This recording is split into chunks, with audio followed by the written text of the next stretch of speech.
Hello everybody, so today we will be doing an alternator change on a 1990 BMW 750iL.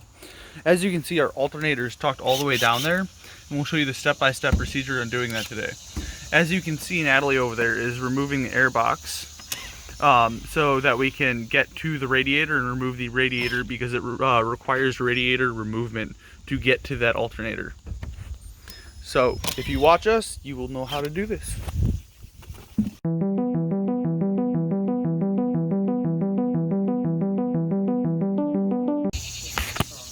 So one of the first steps to doing this radiator flush, the alternator change, is we actually need to lift the vehicle and drain the radiator so we can remove the radiator to install the new alternator.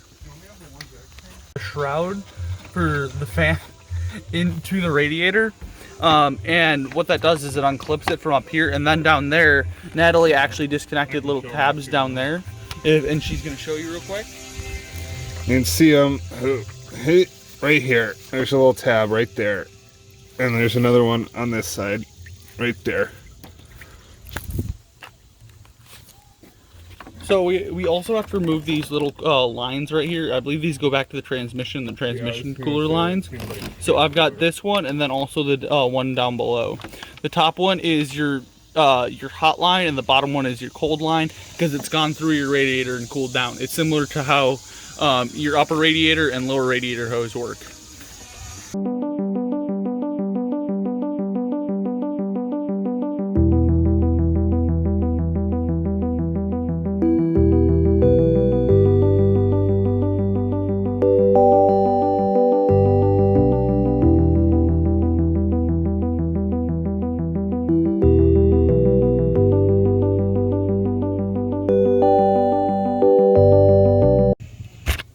So as you can see, we just removed the radiator.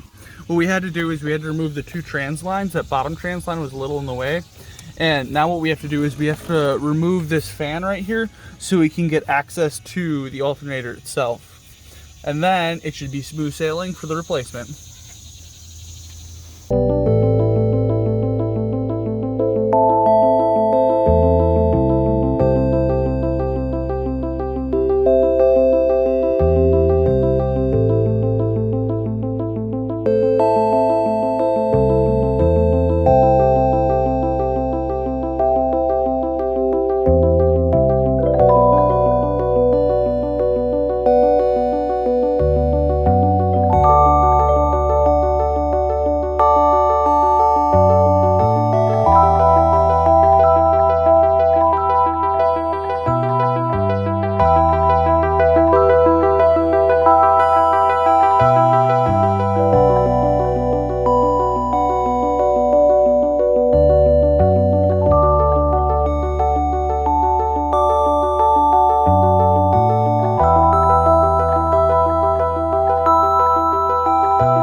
So currently the problem we're having is that we need to remove this fan, but we need the special tool that holds onto the pulley itself, and then we're able to remove that nut right there, which will in turn remove this fan.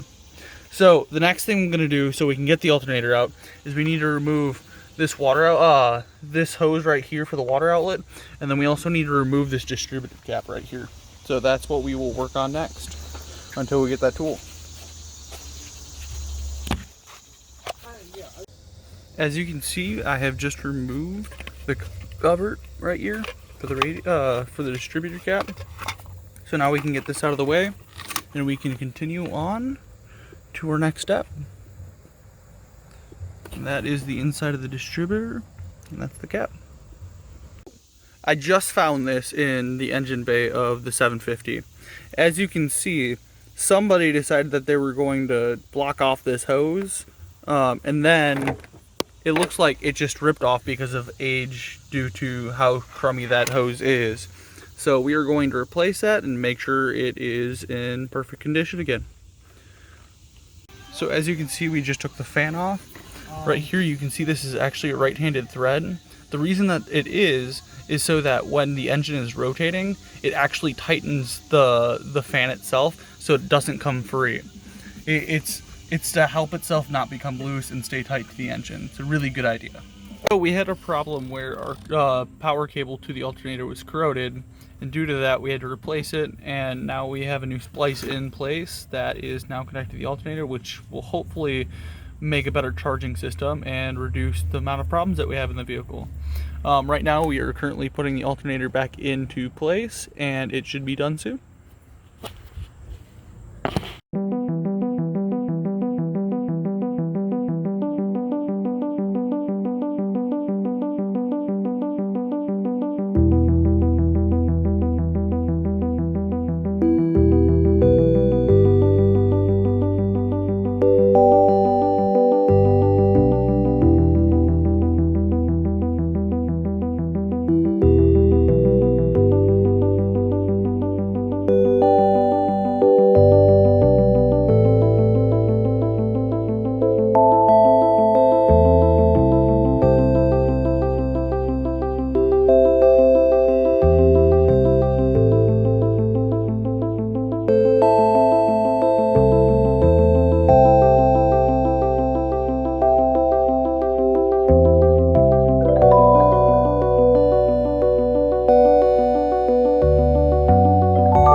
As you can see, we just got the belt back on, so we have the new alternator right there.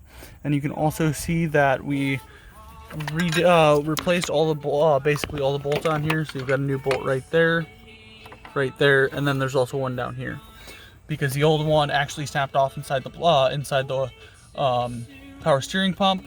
So now we shouldn't have any more issues with that. Now we need to attach the new fan clutch, reattach the fan, and then also the shrouding, and then we're almost there. Then we just got to refill the coolant, and we are solid.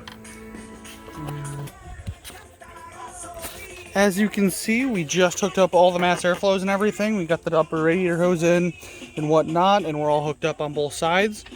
We are now going to see if our fix actually fixed the issue that we were having.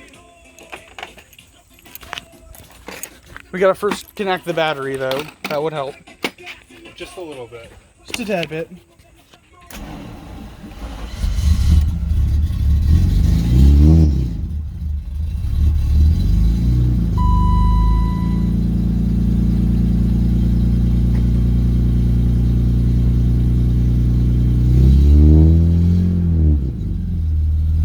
And she started.